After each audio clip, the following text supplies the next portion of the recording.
तो आज का जो हमारा प्रोजेक्ट है वो है create the high availability infrastructure with the fail over. Fail over का कॉन्सेप्ट क्या है कि फेल ओवर और हाई अवेबिलिटी इंफ्रास्ट्रक्चर के लिए हम यहाँ पे दो चीज़ें यूज़ करते हैं। एक होता है लोड बैलेंसर और दूसरा है ऑटो स्केलिंग। तो लोड बैलेंसर और ऑटो स्केलिंग का कॉन्सेप्ट क्या है कि if you remember in a last project कि वहाँ पर मैंने एक एग्जीक्यूशन बताया था target group. This is my target group is available, that is a name backend hyphen TG target group. And उसके साथ फिर हम लोगों ने क्रिएट करा था एक load balancer. This is another option is load balancer.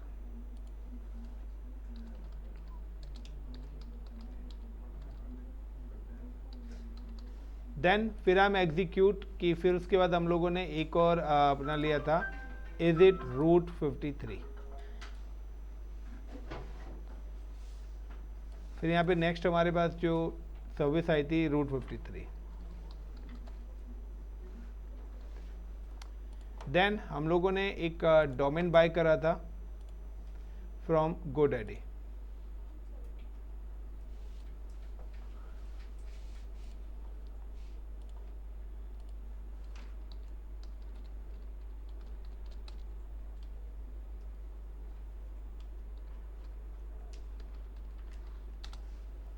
तो गोडैडी से हम लोगों ने यहाँ पे एक डोमेन बाय करा था।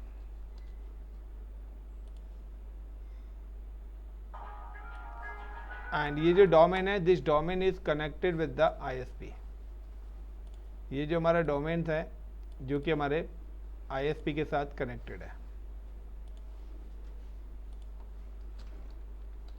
Internet service providers. एंड जो हमारी रिक्वेस्ट है यानी कि कोई भी एंड यूजर्स है हमारे पास,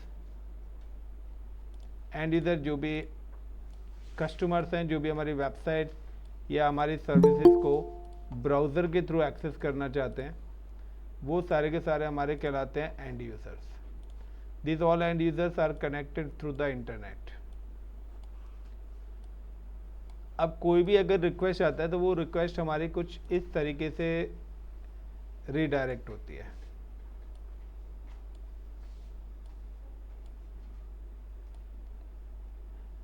नाउ कि हमारे जो सर्वर्स हैं, the all servers are connected with each others.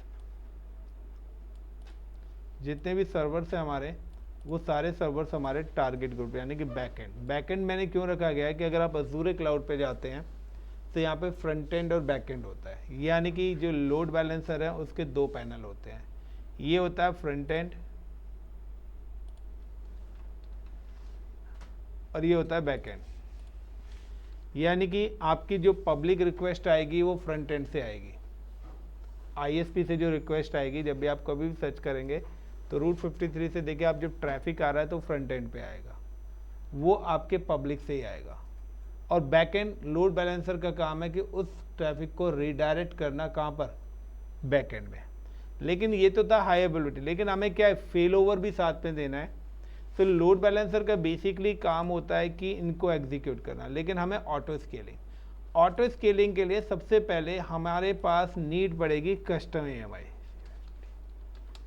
कि अगर आप कभी भी हाई अवेलेबिलिटी इंफ्रास्ट्रक्चर बनाते हैं फेल ओवर के साथ, तो आपको custom EMI and launch configuration, ये दो चीज़ों की जरूरत पड़ेगी।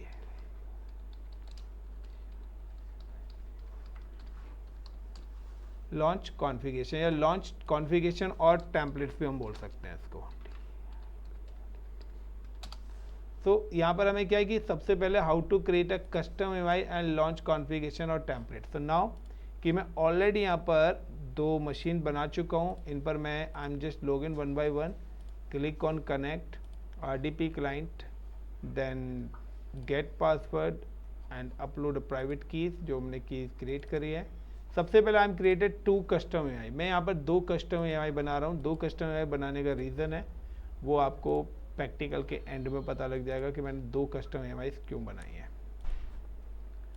आप चाहें तो एक कस्टम EMI के बेस पर भी इस लैब को कर सकते हैं, बट मुझे आगे कुछ आउटपुट दिखाना है, इस वजह से मैंने यहाँ पे 2 कस्टम EMI क्रिएट करी है।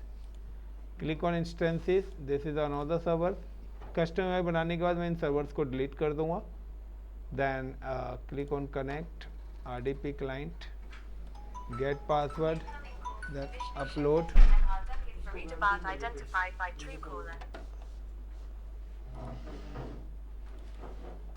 डिक्रिप्ट। सो आप सभी को आता भी है, ये लैब ऑलरेडी मैं कर चुका हूँ, इसलिए मैंने ये लैब पहले करा दी थी कि अपनी नीड के अकॉर्डिंग हमें चीज़ें चाहिए। सो इंडिविजुअली भी ये सारी चीज़ें हमने A to Z करी हुई हैं और दोबारा से भी कर रहे हैं। Now install the IAS service. I am just install the IAS service, open a server manager,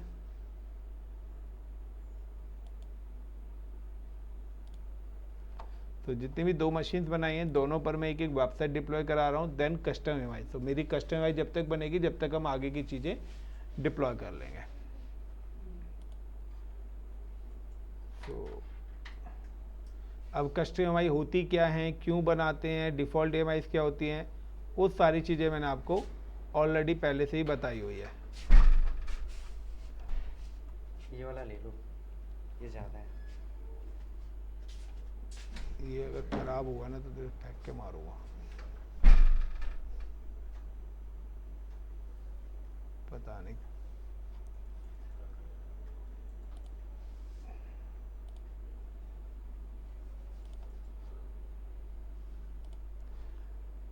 now install the IAS। सबसे पहले IAS सब इंस्टॉल कर रहे हैं, add roles and features. Next एक चीज़ ध्यान रखना, when you create the custom UI change the password. आपको अपने सर्वर का पासवर्ड भी चेंज करना है और यही आपका पासवर्ड रहेगा फिर आगे जितनी भी मशीन आप AMI के थ्रू बनाएंगे। Install. Now how to change password, windows R and CMD NETnet space user and username ADMINISTRATOR and then password is ASD@1234। तो गाइज यहाँ पर मैंने पासवर्ड चेंज कर लिया है। IAS सर्विस मेरी अभी इंस्टॉल हो रही है। Same as I am come to the another server and add roles and features. Next next,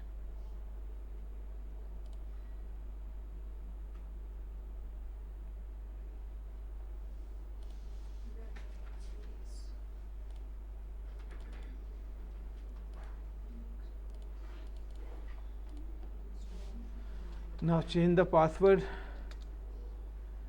net space user space ADMINISTRATOR@1234। now upload a website। so मेरे पास 2 websites हैं।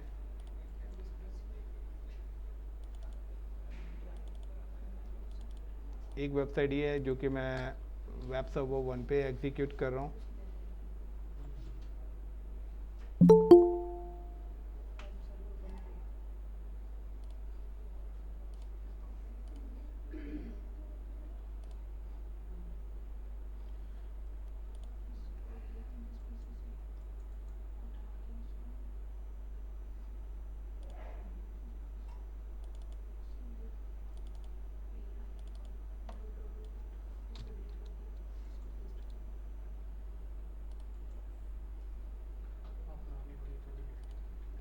now this is another website।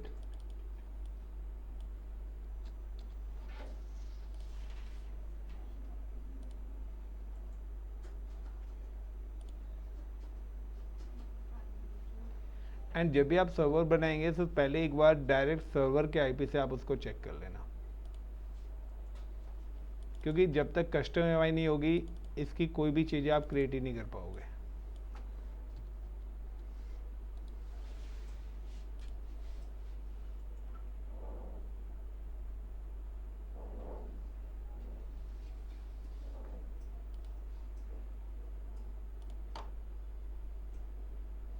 तो now website हमारे पास आ चुकी है, ये हमारे पास close हो गया। Then close this server and how to create, इस वाली मशीन पे भी आते हैं क्लोज। ये अभी इंस्टॉलेशन हो ही रही है इसकी, सो इसको क्लोज कर देते हैं, ये हो ही जाएगा अभी। गाइस सबसे पहले अब मुझे क्या करना है, कस्टम इमेज बनानी है. So I am just come to the cloud portal, how to create custom images. So मैंने ऑलरेडी बताया कि जो भी आप एमआईज बनाएंगे वो आपको यहाँ पे शो होंगी. Now I am just click on the instances and web server 1 copy. पहले मैं चेक कर लेता हूँ कि जो मैंने वेबसाइट्स बनाई हैं क्या वो वेबसाइट्स ओपन हो रही हैं. तो 65282 अब इसका तो नहीं चल रहा है. Now come to this server.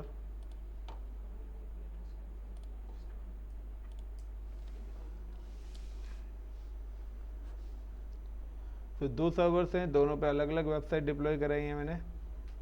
दोनों अभी एक्सेस नहीं हो रही हैं. अब ये मशीन है, अगर मेरी ये वेबसाइट एक्सेस नहीं हो रही है तो now I am go to the security group. Click edit inbound rules, add IPv6.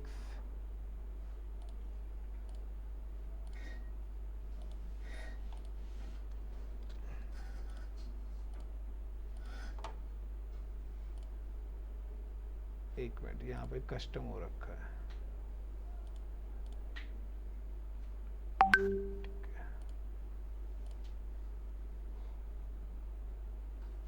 Now again come to here, क्योंकि मुझे पहले ना अपनी वेबसाइट्स को वेरीफाई करना है. तो हो सकता है इसके आगे HTTPS लिख रहा हो.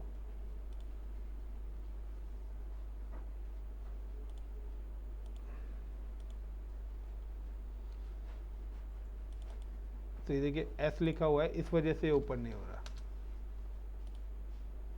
यहाँ पे डबल क्लिक करना है आपको एंड S को हटा देना, आपकी वेबसाइट एक्सेस हो जाएगी. ये वेबसाइट भी हो गई एंड ये दोनों वेबसाइट यानी कि हमारा परफेक्टली चल रही है. Close it. और अब मैं जाके क्या करने वाला हूँ, आई am just create a custom image. तो कस्टम इमेज करनी है, click on instances and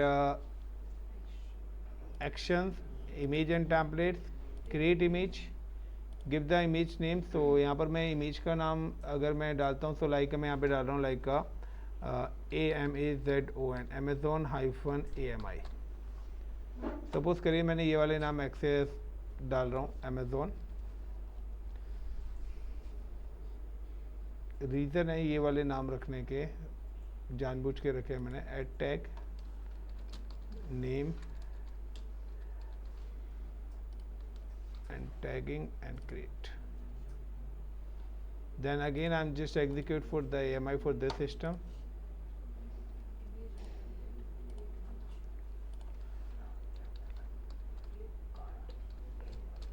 suppose करिए कि ये जो दो वेबसाइट्स हैं जो हमने सर्वर डिप्लॉय करे हैं, ये आपके एक अमेजोन का है और एक फ्लिपकार्ट का है.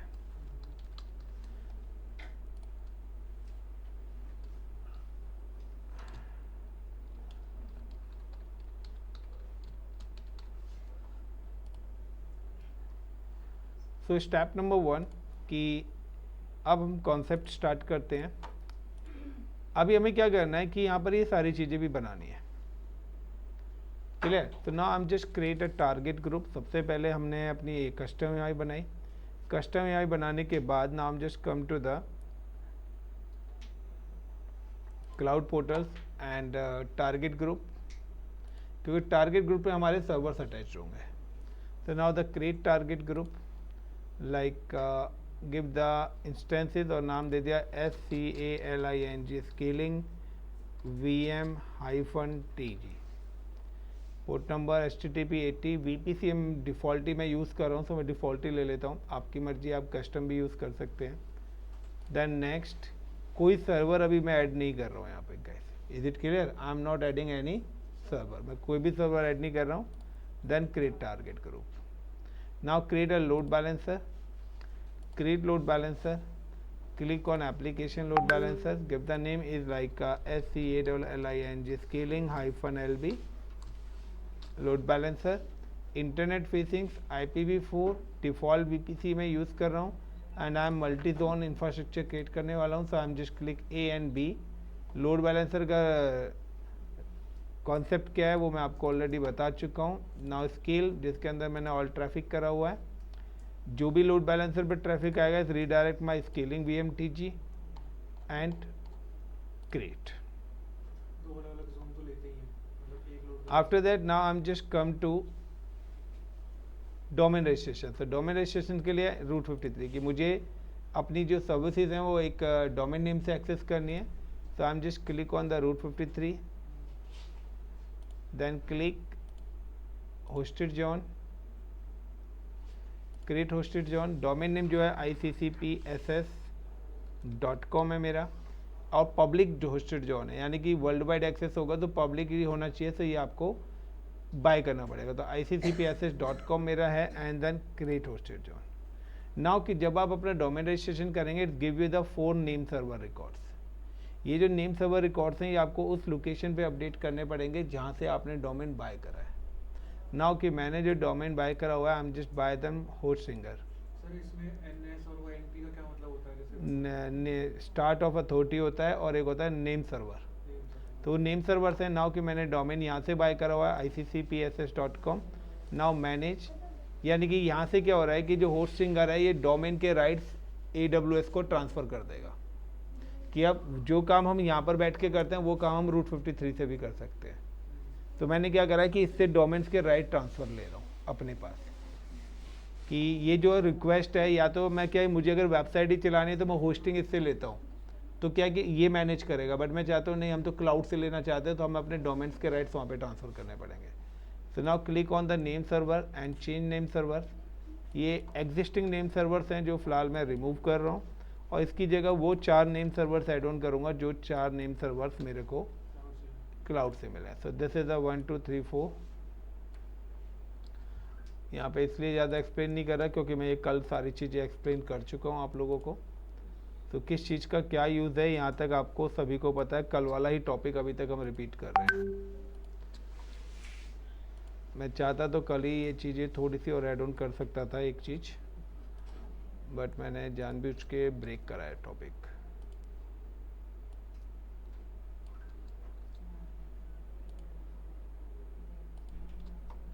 देखिए जब मैं इसको सेव करूँगा तो अप टू 24 आवर्स यहाँ पे लिखा आएगा कि इसको अपडेट होने में टाइम लगता है।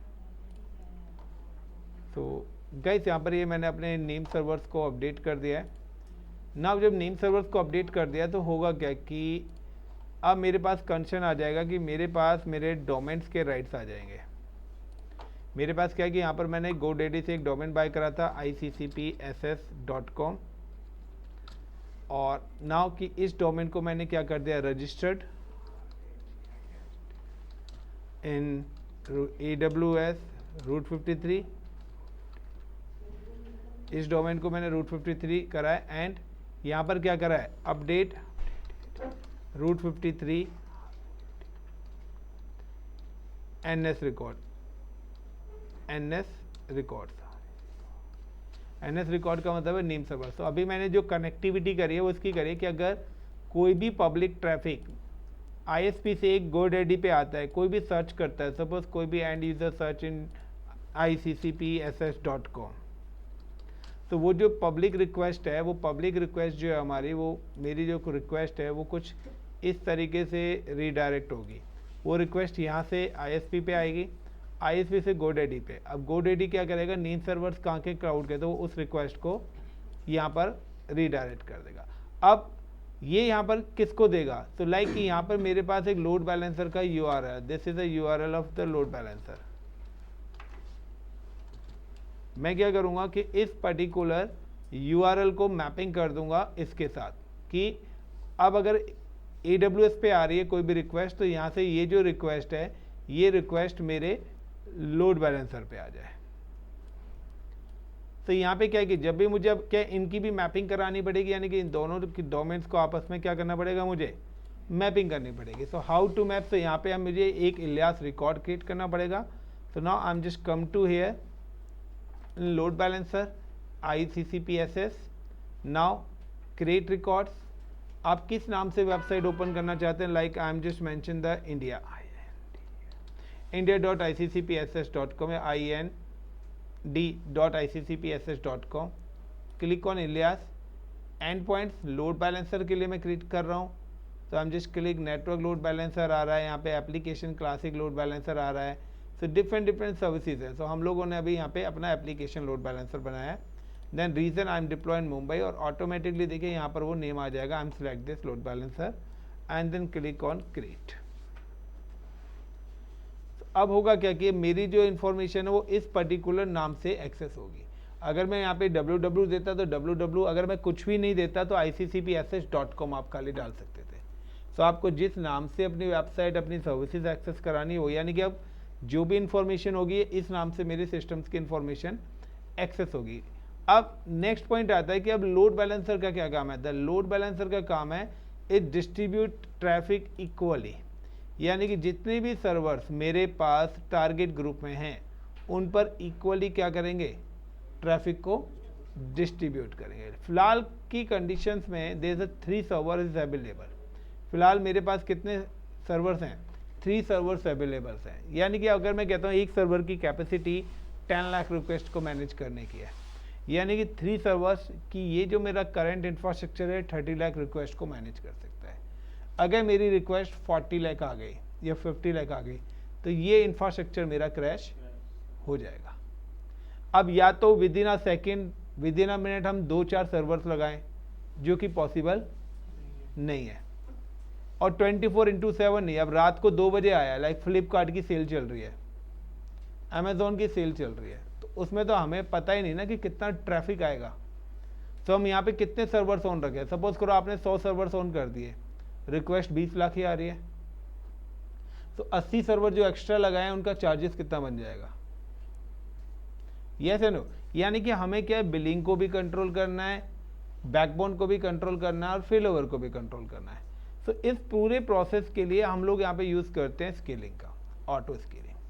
ऑटो स्केलिंग का क्या है कि मैं इस पर्टिकुलर लोकेशन पर एक कंडीशन सेट कर दूंगा, the when the CPU utilisation of group, कि जो भी मैं ऑटो स्केलिंग ग्रुप बनाऊंगा अगर उसका CPU utilization greater than equals to 80% होता है, सो ऐड 1 सर्वर, वो अपने आप ऑटोमेटिकली क्या कर दे, एक सर्वर ऐड कर देगा।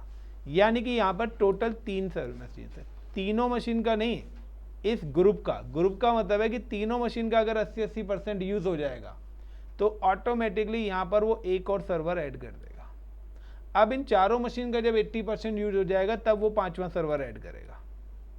यानी कि वो ग्रुप की बात कर रहा है। ग्रुप का मतलब है कि 100 लोग हैं तो सबका 80% जब सारे बिजी हो जाएंगे, क्योंकि अगर एक भी 50% है और दूसरा 80% है तो दूसरे को 30% रिसोर्सेज में फॉरवर्ड कर सकता हूँ। कभी भी हम 100% कैपेसिटी नहीं रखते हैं, हम जो स्केलिंग रखते हैं वो हम 70% या 80% पर ही रखते हैं।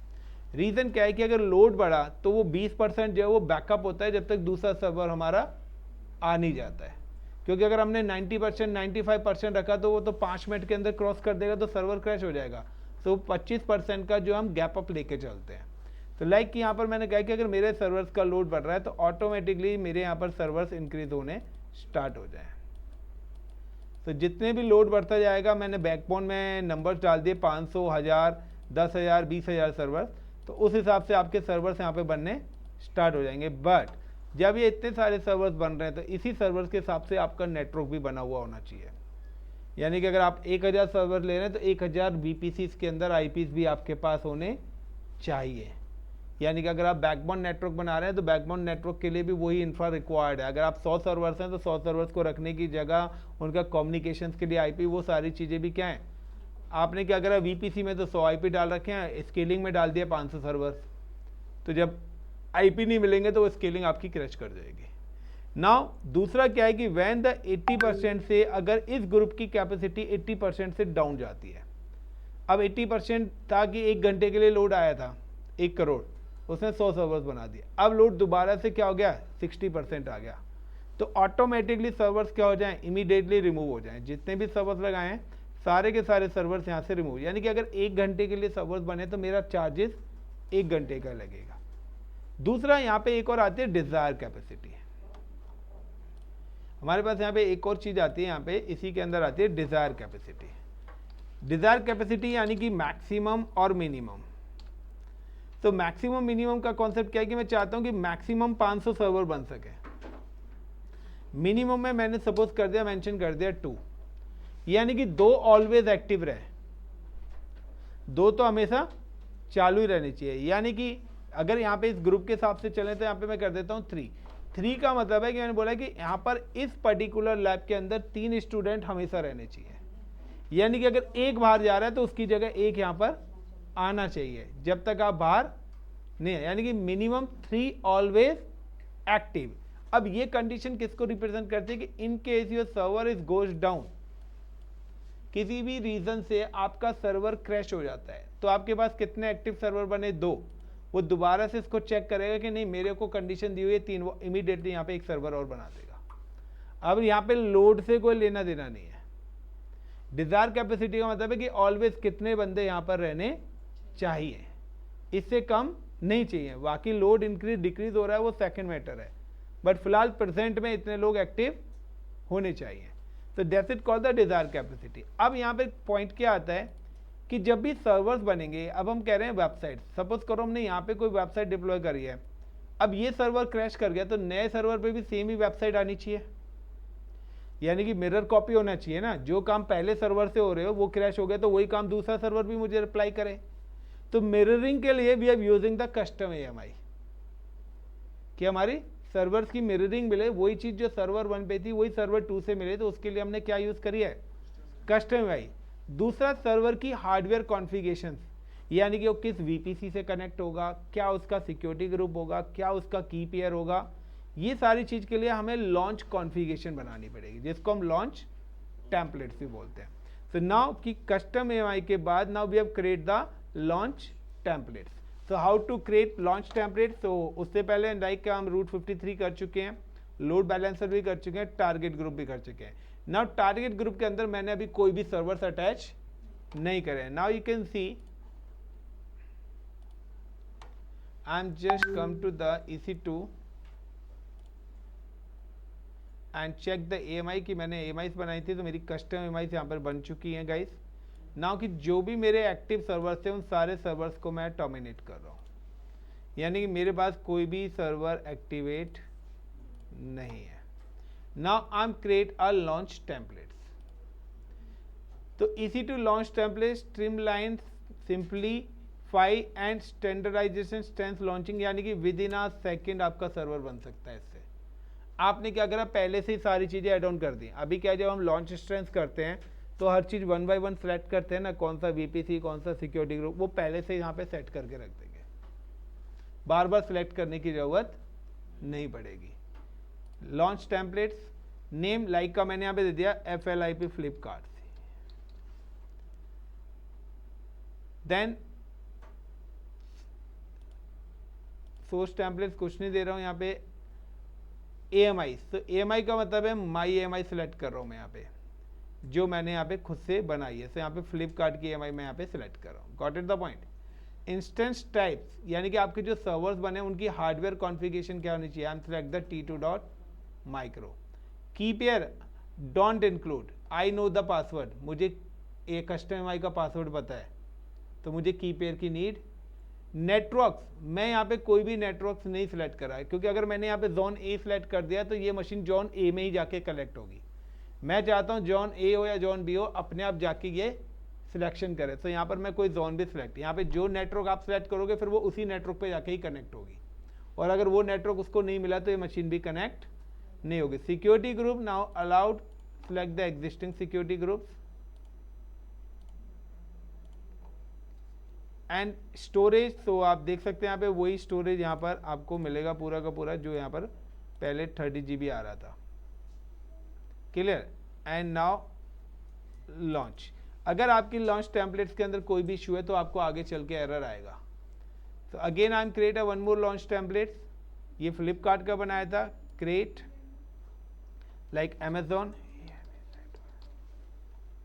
And select the AMI of the Amazon and instance types ये इंक्लूड करना है। बहुत लोग इसको भूल जाते हैं, इसकी वजह से काफ़ी सारा एरर प्रैक्टिकल्स के अंदर आ जाता है। बाकी मैं कुछ और चीज़ सिलेक्ट नहीं कर रहा। नाउ द स्केल, अगर आप करना चाहते हैं स्पेसिफिक पे तो आप कर सकते हैं। यहाँ पे आपका कस्टम और डिफ़ॉल्ट सारे सबनेट, सारे रूट, सारी चीज़ें आएंगी। आपको A to Z यहाँ पे सिलेक्ट करना पड़ेगा किस पर्टिकुलर सबनेट्स पे आप कनेक्ट करना चाहते हैं अपने मशीन्स को। And now create launch templates. Now guys कि यहाँ पे आप पूरा का पूरा पैटर्न देखिए कि हम लोग को ने आई थिंक सो सारी चीज़ें इस प्रैक्टिकल के लिए क्रिएट करी है। अब नेक्स्ट आ रहा है ऑटो स्केलिंग, लेकिन मैं यहाँ पे अभी एक और चीज़ ऐड ऑन करना चाहता हूँ, एसएनएस, क्योंकि मुझे हाई अवेलेबिलिटी इंफ्रास्ट्रक्चर क्रिएट करना है। So now I am just adding the SNS.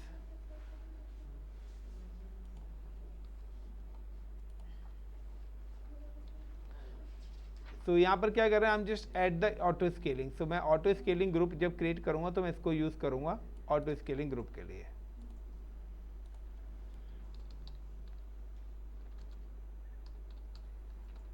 लेकिन इनेबल स्केलिंग के साथ में प्लस में यहाँ पे इसके साथ ऐड करूंगा SNS service.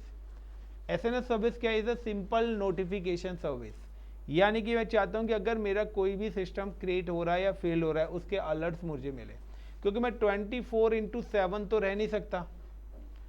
Got it the point? तो 24/7 तो मैं यहाँ पे अवेलेबल रह नहीं सकता, तो मैं चाहता हूँ कि उसके अलर्ट्स वगैरह भी मुझे मिले। सब अलर्ट्स वगैरह भी मिले तो उसके लिए नाउ हम just configure the SNS service. अब एसएनएस सर्विस का रोल क्या है यहाँ पर? एसएनएस सर्विस का गाइस बेसिकली रोल है कि ये दो टाइप्स की होती है, एक होती है फीफो और एक होती है standard. First in first out, यानी कि पहला मैसेज जब तक आपके पास नहीं आएगा दूसरा भी आपके पास नहीं पहुंचेगा। स्टैंडर्ड अनसीक्वेंस, कोई भी आ सकता है, तो कौन सा बेस्ट है? स्टैंडर्ड, क्योंकि भाई पहला नहीं आया तो दूसरा तो आना चाहिए। आप ओटीपी जनरेट कर रहे हो तो पहला ओटीपी नहीं आया तो दूसरा भी नहीं आएगा रीसेट करने पे, तो वो एक सीक्वेंस में आएगा। यहाँ पे क्या है कि कोई भी आ जाए पहले। तो नाउ हम सिलेक्ट द स्टैंडर्ड। तो मैं यहाँ पे एक एसएनएस सर्विस है। अब एसएनएस सर्विस के अंदर हमारा सबसे पहले होता है टॉपिक, यानी कि एसएनएस सर्विस जब आप क्रिएट करेंगे तो उसको we can call the topic. और दूसरा होता है उसका सब्सक्रिप्शन। सब्सक्रिप्शन यानी कि आप कहाँ पर मैसेज रिसीव करना चाहते हो। So like how to create SNS service, I'm just search SNS. Simple notification service. Right click, then open. Topics and create topics. Standard. Give the topic like a my SCALING scaling ALART alert. Display name यानी कि किस नाम से आपके पास mail आएगी, तो मैं चाहता हूं कि आपके पास इस नाम से अलर्ट्स आए। Access policy everyone.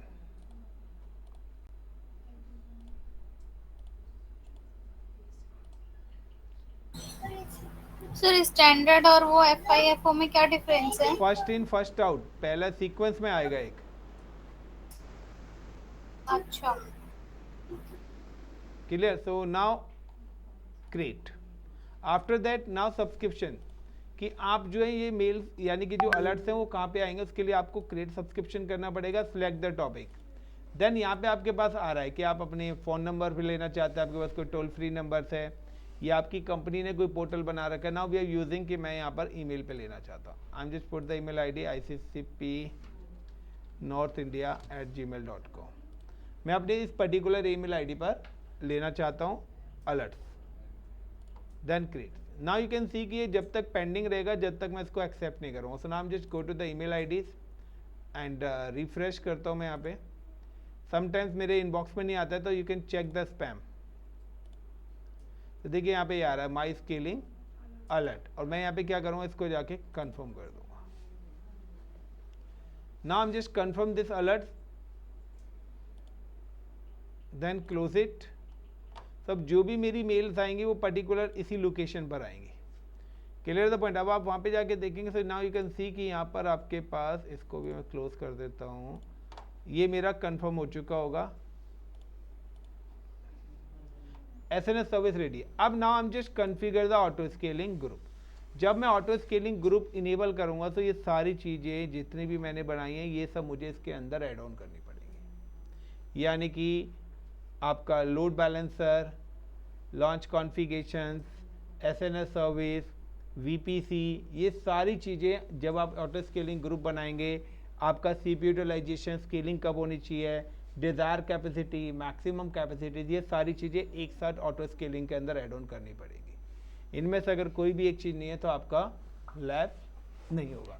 सर्वर मैंने कोई अभी तक एग्जीक्यूट करा नहीं है, और जो सर्वर थे वो भी मैं टर्मिनेट कर चुका हूँ। Now I am just come to here. आप देख सकते हैं कि यहाँ पर मेरे पास कोई भी सर्वर फिलहाल की कंडीशन में एक्टिव स्टेट में नहीं है, सारे के सारे सर्वर्स क्या हैं, डिलीट हो रखे हैं। Now I am just come to the last topic is auto scaling group. Create auto scaling group. Now my project scaling, तो I am just mention the my project scaling. अब now यहाँ पे आ रहा है launch template. तो देखिए मैंने 2 launch templates बनाए थे, वो दोनों आपको यहाँ पे शो करेंगे। नाम सिलेक्ट द फ्लिपकार्ट। फ्लिपकार्ट की लॉन्च टेम्पलेट्स में t2.micro दिया था, उसका लॉन्च टेम्पलेट्स की आईडी आ रही है, AMI सिलेक्ट करा था, सिक्योरिटी ग्रुप। की पेयर मैंने नहीं दिया था, सिक्योरिटी ग्रुप भी हम लोग देना भूल गए। Got it the point. So security group हम देना भूल गए। तो now I am just go back to the EC2 और फ्लिपकार्ट की लॉन्च टेम्पलेट्स को एडिट करेंगे, क्योंकि सिक्योरिटी ग्रुप्स नहीं होगा तो वो हमारे को अलाउड नहीं करेगा। Click actions, modify the templates. दिया तो था शायद, नहीं दिया हुआ है। अमेज़न का था, आपने फ्लिपकार्ट का ले रखा है? नहीं, अबे अमेजोन तो ले रखा है मैंने। अमेज़न नहीं ले रखा है।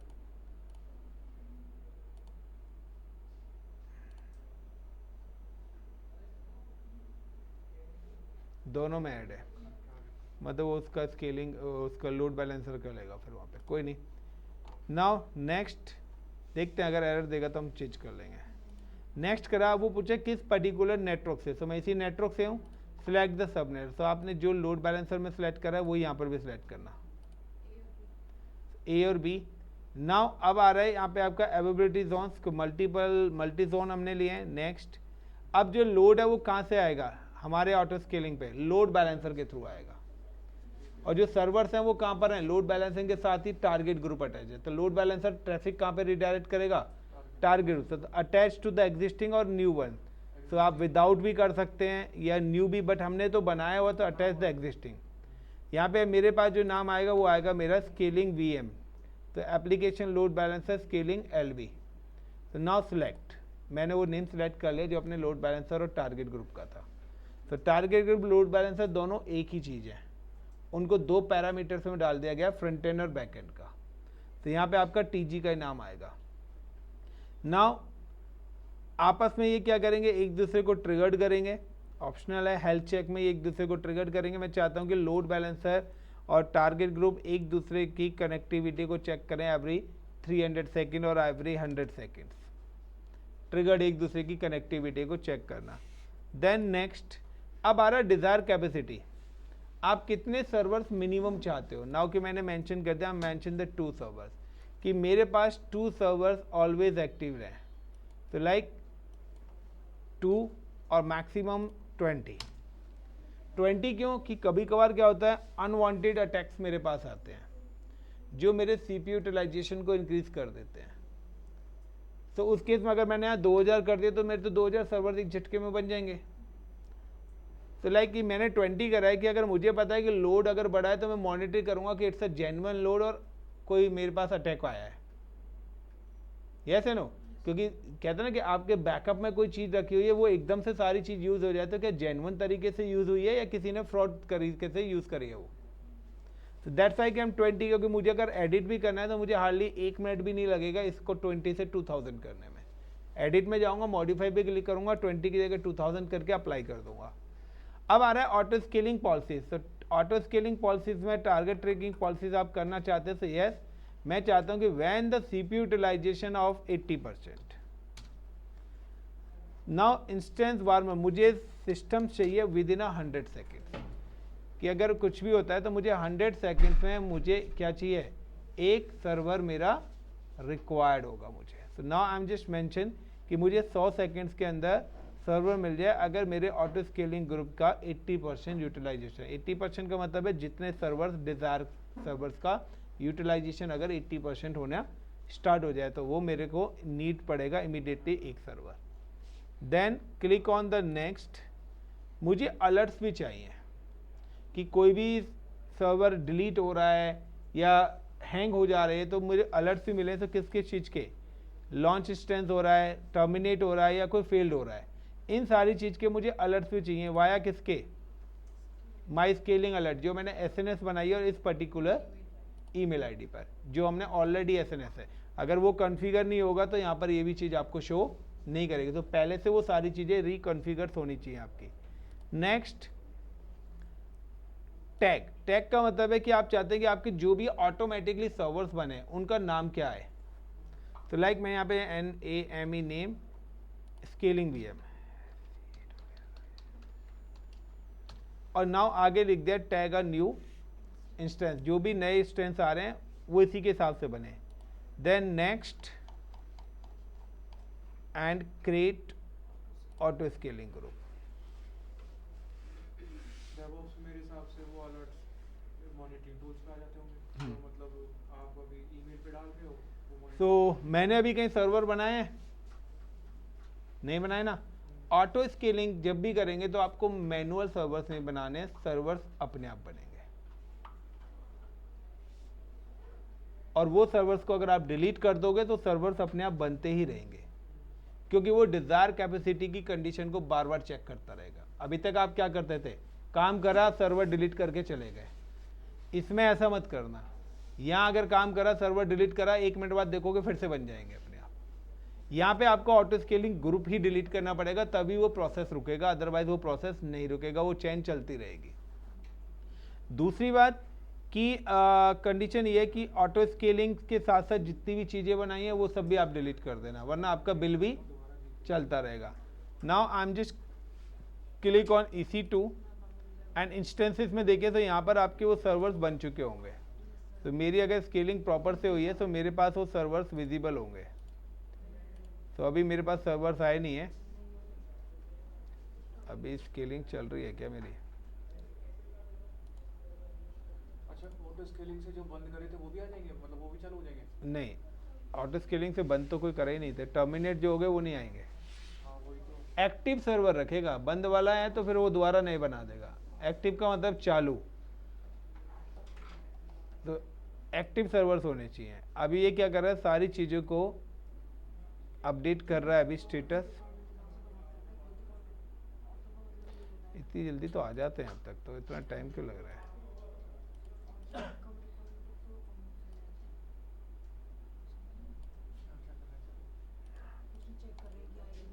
रिफ्रेश कर रहा हूँ मैं, इतनी देर में तो सर्वर्स आ जाते हैं। मौसम खराब है, सही कर रहा है। चलिए गाइस, वेट करते हैं।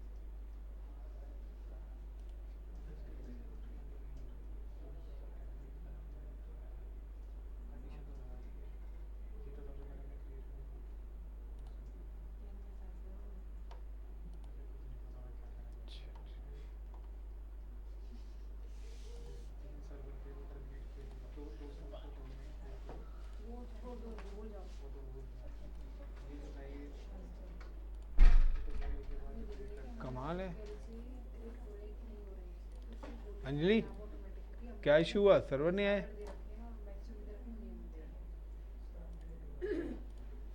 इतना टाइम ले रहा है अपडेट होने में आज? एक minute, desired capacity 2, minimum 2, maximum 20, Flipkart वाली। ओके, मैंने अप्लाई पे अब क्लिक करा है वहाँ पे। फ्लिपकार्ट वाली नहीं, वो मैंने वहाँ पे अप्लाई नहीं कर रखा था ना। एरर तो कोई आया नहीं है ना हमारा।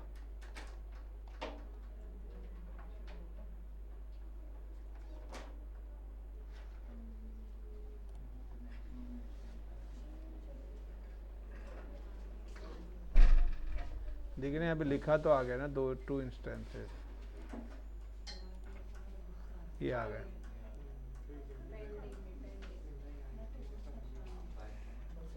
नाउ अब आपको अपना जैसे ही एक्टिव हो जाएंगे, आपको सिर्फ वो डोमेन नेम से वेबसाइट चेक करनी है। और ये जो नेमिंग दोबारा से नेमिंग आया नहीं, वो ले लेगा टैग, थोड़ा स्लो चल रहा है। वो स्केलिंग VM आ जाता है लिखा हुआ। अब यहाँ पे क्या है, देखिए यहाँ पर क्या है कि समटाइम्स क्या होता है, अगर मैं यहाँ पे कोई भी सर्वर डिलीट करूँगा ना तो वो अपने आप बन जाएगा। अब आपने देखा होगा कि फ्लिपकार्ट वगैरह में बिग बिलियन डे आता है, कहते हैं कि 1 घंटे बाद सेल स्टार्ट होने वाली है, 50% डिस्काउंट है। तो फ्लिपकार्ट की वेबसाइट तो बहुत बड़ी है, तो वो ऐसा क्या करते हैं कि 1 घंटे में सब चेंज हो जाता है। What scale? वो क्या करते हैं, हमने 2 लॉन्च कॉन्फ़िगरेशन बनाई हुई है, वहाँ पे जाके सिर्फ मैं क्या करूँगा, लॉन्च कॉन्फ़िगरेशन को चेंज कर दूंगा, फ्लिपकार्ट की जगह अमेज़ॉन सेलेक्ट कर लूँगा। यानी कि पहले से ही वो वेबसाइट बनी हुई है, मुझे क्या करना है, सिर्फ उस वेबसाइट को स्वैप करना है। अब जैसे ही मैं स्वैप करूँगा तो यहाँ पे जो भी मेरे सर्वर्स हैं उन सर्वर्स को मैं 1 बाय 1 डिलीट करूँगा। अब जैसे ही मैं उनको डिलीट करूँगा तो नए सर्वर्स नई लॉन्च कॉन्फ़िगरेशन से बनेंगे, तो वो वेबसाइट नई वाली आ जाएगी। लाइक कि अभी यहाँ पर ये मेरे पेंडिंग्स हैं, तो अभी ये मेरे 2 बाई 2 आ जाते हैं। तो यहाँ पे देखिए सर्वर्स मेरे पास जैसे बन के आया है। नाउ चेक कि मैं अगर यहाँ पे चेक करता हूँ कि कौन सी वेबसाइट मेरे यहाँ पर एग्जीक्यूट हो रही है।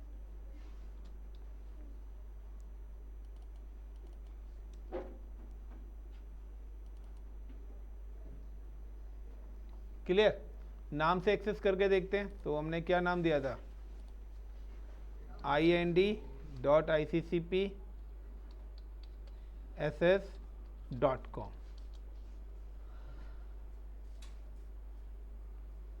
कल नाम से नहीं हुआ था, अब देखो नाम से भी चल रहा है परफेक्टली, हो गया। सो अब ये करेंटली ये वेबसाइट है। अब ड्यू टू XYZ रीजन कहते हैं कि फ्लिपकार्ट की सेल स्टार्ट हो रही है, कितने हैं, 3 मिनट्स के अंदर।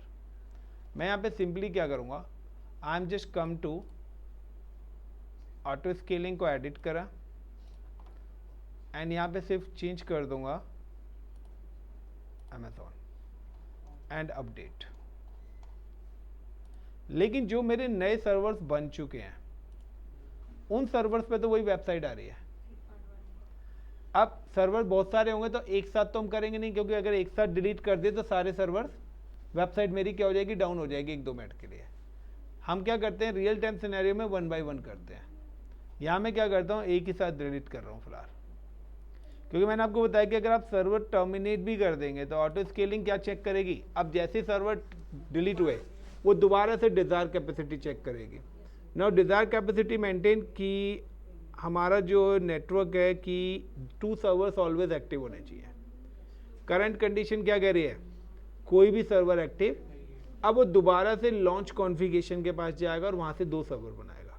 और इस बार लॉन्च कॉन्फ़िगरेशन में AMI हमने क्या कर दिया है, चेंज कर दिया। तो अब जो AMI वहाँ पर होगी वो उसके थ्रू एग्जीक्यूट करेगा। तो अगर आपका लॉन्च टेम्पलेट्स नहीं बना होगा तो भी ये फेल हो जाएगा। तो लाइक कि यहाँ पे सारे सर्वर्स हैं, तो एक वो 100 सेकेंड्स का टाइम मैंने दिया हुआ था।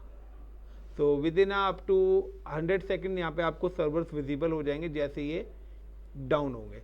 नाउ यू कैन सी कि वेबसाइट पे अब आपके पास ना है, जब आपने ऑटो स्केलिंग करा होगा ना, यानी कि ऑटो स्केलिंग के बाद आप अगर ये करते हैं, तो जब आपके पास करते हैं तो आप कोई भी सर्वर डिलीट करेंगे तो वहाँ पे आपका कैन नॉट बी डिस्प्ले लिखा आएगा, बट यहाँ पे टेम्परेरी डाउन लिखा आएगा। 503 द टेम्परेरी अनअवेलेबल्स, यानी कि कैन नॉट बी डिस्प्ले का मतलब होता है कि मेरा सर्वर ही डाउन है और वो अप नहीं आएगा अभी। बट टेम्परेरी का मतलब है कि कोई ना कोई टेक्निकल इशू हुआ है, उसकी वजह से टेम्परेरी डाउन है, आप थोड़ी देर बाद ट्राई कर सकते हो। तो नाउ कि जैसे मेरे नए सर्वर्स वहाँ पे लॉन्च हो जाएंगे, ये अपने आप एक्टिव हो जाएगा। सो अभी यहाँ पे सर्वर्स नहीं आए हैं अप टू, क्योंकि वो प्रॉपर हुए हैं, अप टू 100 सेकेंड्स के अंदर मेरे पास यहाँ पे नया सर्वर आएगा और वहाँ पे आके आप रिफ्रेश करेंगे, आपको नई वाली वेबसाइट शो हो जाएगी।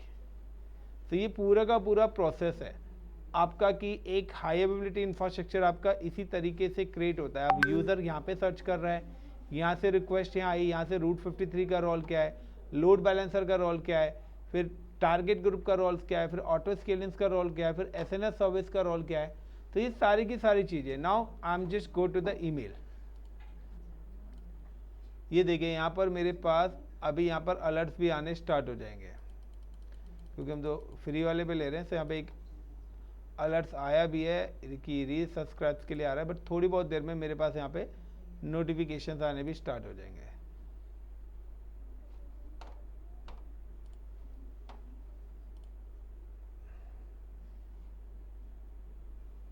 तो मैंने सिर्फ रिफ्रेश करा है इसको,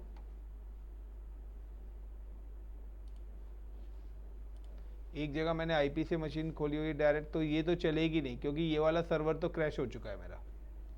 तो ये तो यहाँ पे होगा ही नहीं। ये अभी क्या है, गेटवे टाइम आउट, कि गेटवे से मेरा रिक्वेस्ट टाइम आउट आ रहा है। नाउ यू कैन सी कि मेरी वेबसाइट आ गई, चेंज हो गई ना। आप जाके देख सकते हैं कि वहाँ पर आपके नए सर्वर्स आ चुके होंगे।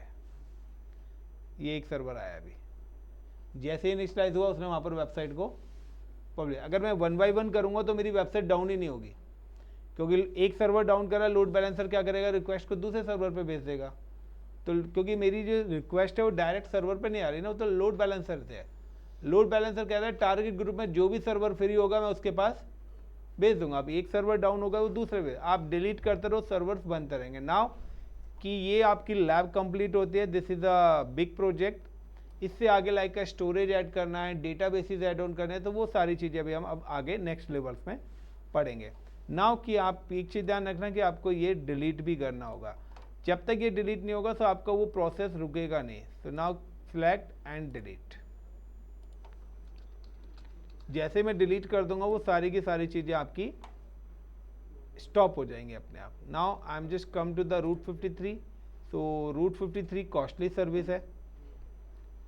तो अगर रूट 53 के अंदर भी जाएंगे तो सबसे पहले आपको इसके रिकॉर्ड्स डिलीट करने पड़ेंगे, तभी आपका ये डिलीट होगा। तो सिर्फ NS और SOA रिकॉर्ड आप डिलीट नहीं कर सकते हो, क्योंकि ये आपके ऑटो जनरेट्स होते हैं automatically. Now delete host John.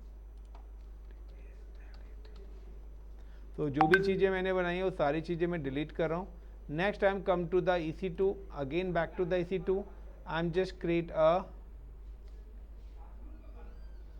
load balancer target group. So I'm just delete the load balancer.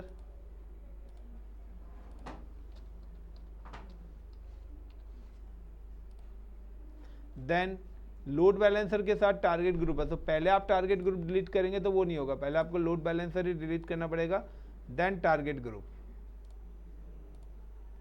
Then आपकी मशीन्स हैं। सो नाउ AMI, अगर आप AMI डिलीट करेंगे तो नाउ ऑप्शन आता है डी रजिस्टर्ड का। बट आपको पता है कि AMI जब भी बनाते हैं तो उसका बैकअप स्नैपशॉट भी अपने आप बन जाते हैं। तो यहाँ पे देखिए उसके स्नैपशॉट भी बन चुके हैं। स्नैपशॉट से आप क्या कर सकते हो, वॉल्यूम्स भी क्रिएट कर सकते हो। तो यहाँ से ना यू कैन डिलीट, तो वही पूरी चेन दोबारा से रोटेट हो जाएगी। तो गाइस लैब करने के बाद डिलीट जरूर कर देना, क्योंकि काफ़ी सारे स्टूडेंट डिलीट करना भूल जाते हैं। तो लोड बैलेंसर डिलीट कर दिया, टारगेट ग्रुप डिलीट कर दिया, ऑटो स्केलिंग ग्रुप कर दिया, वो ये डिलीट, एंड AMI डिलीट हो चुका है, snapshot. Now the launch templates.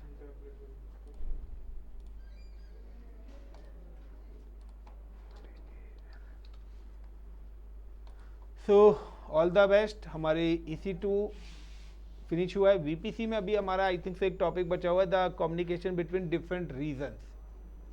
अलग अलग कंट्रीज़ के बीच में अगर हमारे सर्वर्स हों तो उनको हम किस तरीके से कम्युनिकेट करेंगे, तो वो वाली लैब हम नेक्स्ट लेवल पे करेंगे। चलिए guys, thank you, all the best.